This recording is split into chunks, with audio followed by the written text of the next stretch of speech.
Hello everyone, I'm Anita. Our today's topic is shock therapy in post-communist time. जैसा कि हम लोगों ने कल पढ़ा था consequences of disintegration of USSR.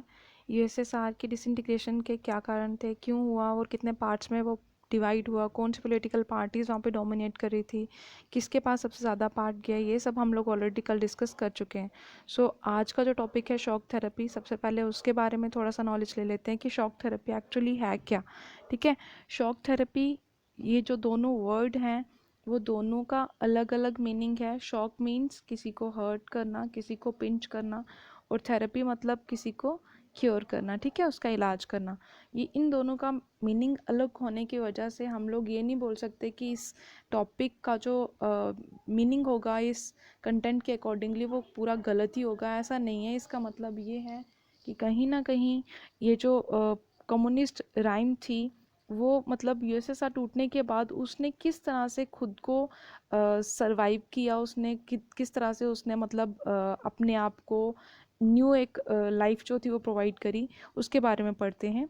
आप लोगों को तो पता ही है यूएसए और यूएसएसआर जो थे वो दोनों compete कर रहे थे. उनमें आर्म्स रेस चल रही थी, nuclear race, then space race चल रही थी. वो कंपटीशन में बहुत ज़्यादा बिजी थे.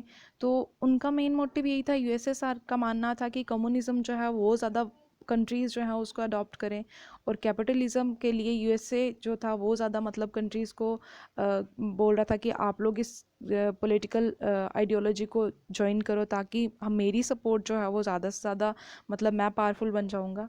तो अगर हम लोग बात करें शॉक थेरेपी, तो शॉक थेरेपी है क्या?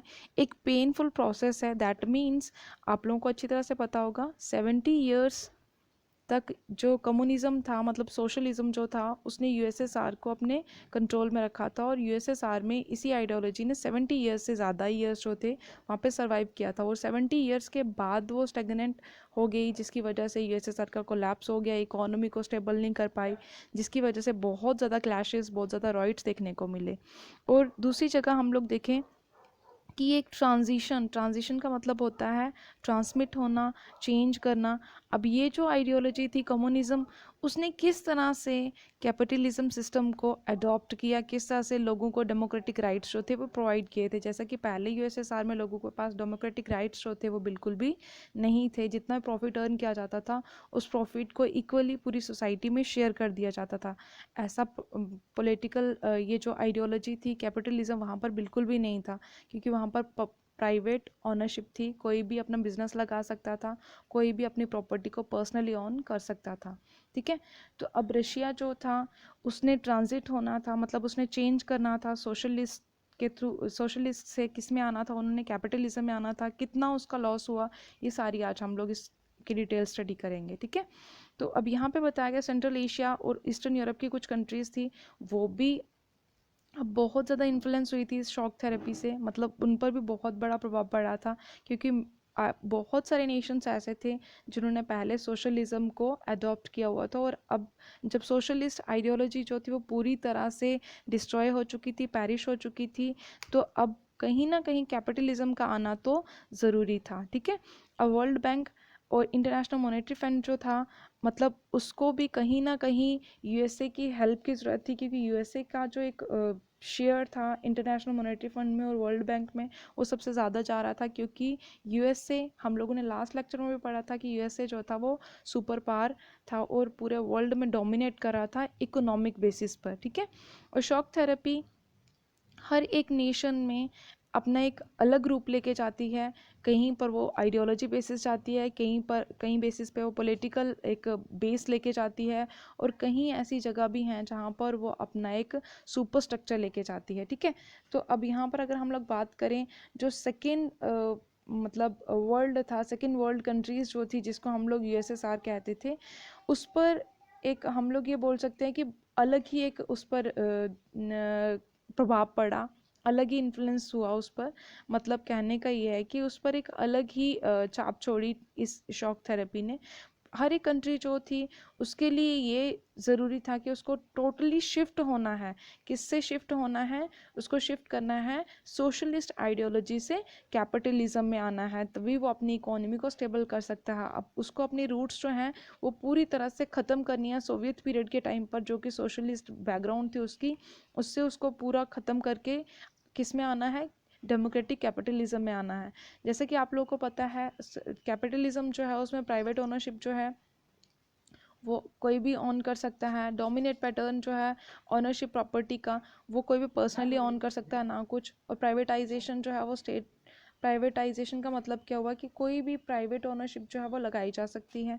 और कॉर्पोरेट ओनरशिप जो है वो यहाँ पर बिल्कुल भी नहीं है।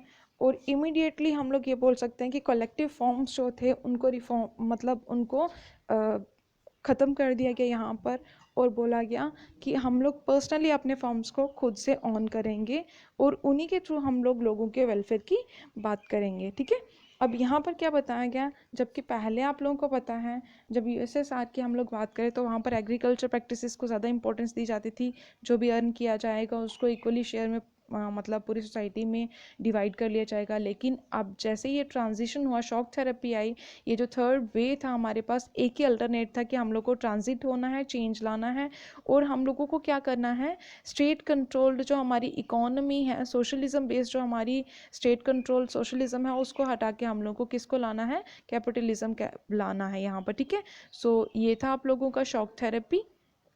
तो आगे आप लोगों को थोड़ा सा बता देती हूँ इसके बारे में।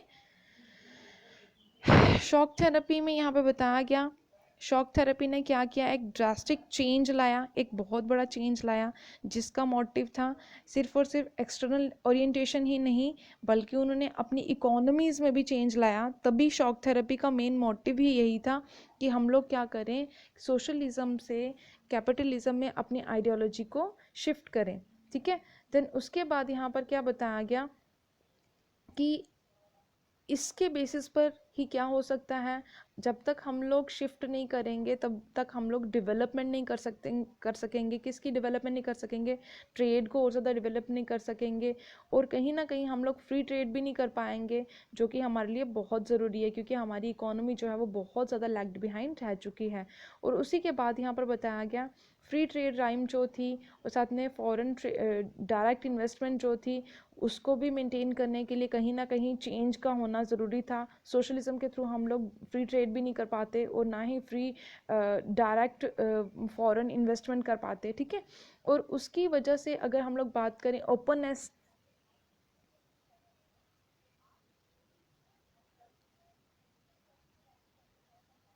मैंने आप लोगों को क्या बताया कि ये जो ओपननेस थी, फॉरेन इन्वेस्टमेंट था, फाइनेंशियल ओपनिंग तभी होगी जब हम लोग क्या करेंगे, खुद की करेंसी को कन्वर्ट करेंगे, खुद के लिए रेगुलेशंस जो है वो दोबारा से फॉर्म करेंगे, तभी हम लोग क्या करेंगे, प्रॉपर ट्रांजिशन में जा सकेंगे, प्रॉपर चेंज में जा सकेंगे।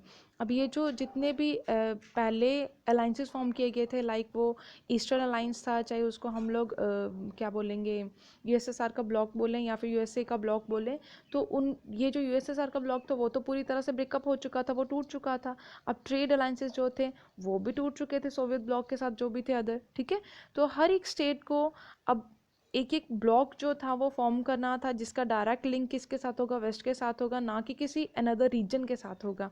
मतलब क्योंकि उस टाइम पर वेस्टर्न इकोनॉमी जो थी वही डोमिनेट करी थी ऑल ओवर द वर्ल्ड। उसके बाद हम लोगों ने देखा बहुत सारे वेस्टर्न इकोनॉमिक सिस्टम जो था वो, बहुत सारी जो स्टेट्स अब कम्युनिस्ट मतलब यूएसएसआर से अलग होकर आई थी, तो उन्होंने क्या किया, वेस्टर्न इकोनॉमिक सिस्टम को में खुद को ज्वाइन करा लिया। और वेस्टर्न कैपिटलिस्ट स्टेट्स जो थी अब वो लीडर बन चुकी थी, क्योंकि वही डोमिनेट कर रहे थे ऑल ओवर द वर्ल्ड। और हर एक तरह की गाइडलाइन जो थी वो प्रोवाइड करी जा रही थी यूएसएसआर की, जो अब डिसइंटीग्रेटेड स्टेट्स थी उनको कंट्रोल किया जा रहा था, और उनको डेवलपमेंटल प्रोसीजर के बारे में नॉलेज प्रोवाइड करी गई, उनके एजेंसीज जो थी वो बनाई गई, ऑर्गेनाइजेशंस फॉर्म करी गई, ताकि उनको प्रॉपर गाइडलाइंस जो है वो प्रोवाइड करी जा सके। So it's all about your west shock therapy of post एक कम्युनिस्ट रेजिम, ये हम लोगों ने आज स्टडी करा। सो आई होप आप लोगों को समझ में आया होगा। Thanks for listening and may God bless you all.